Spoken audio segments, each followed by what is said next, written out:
انبیاء ہوں، اولیاء ہوں، سب کے لیے موت ہے، سب نے اس دنیا سے جانا ہے۔ انک میت وانہم میتون، آپ بھی حضور سے کہا جا رہا ہے دنیا سے چلے جائیں گے، اور سب لوگوں نے دنیا سے جانا ہے۔ بقا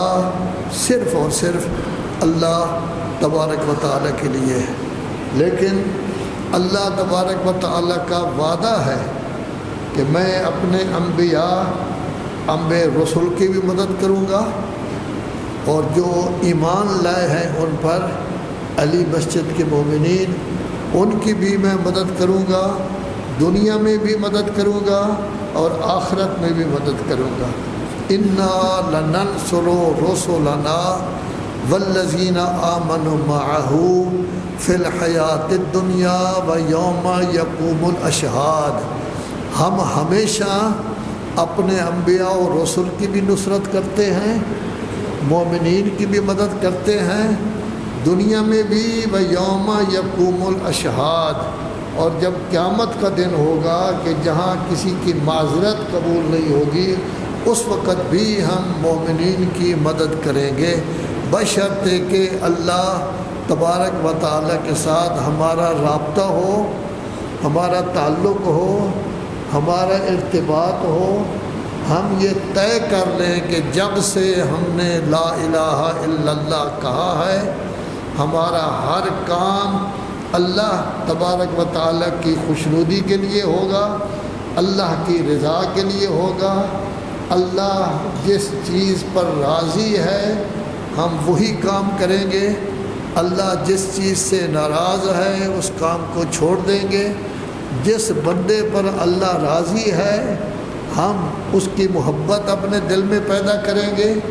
جس بندے سے اللہ ناراض ہے خواہ وہ کتنا بڑا بھی کیوں نہ ہو،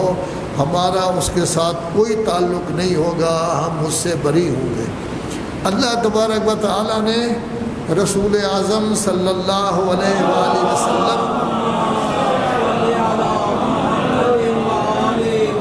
کی آمد سے پہلے، ولادت سے پہلے، پیدائش سے پہلے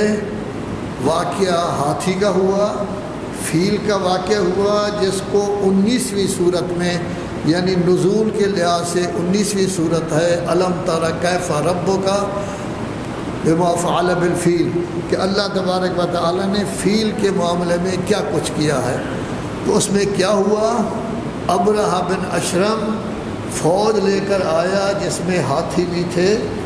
اور عربوں کے لیے ہاتھی نئی چیز تھی کہ یہ فوج میں بھی استعمال ہو سکتے ہیں۔ تو اس وقت نمائندگی حضرت عبد المطلب نے کی، نتیجہ یہ ہوا ان کی اونٹنی بھی چھوڑ دی گئی، اور ہاتھی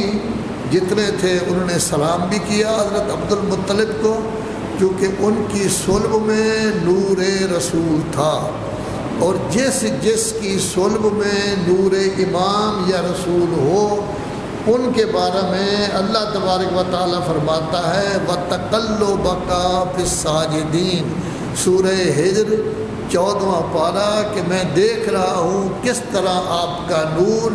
اسلاب ان لوگوں کی اسلاب میں منتقل ہوتا رہا ہے جو لوگ سجدہ گزار تھے۔ تو یہ در حقیقت چونکہ مسلمانوں نے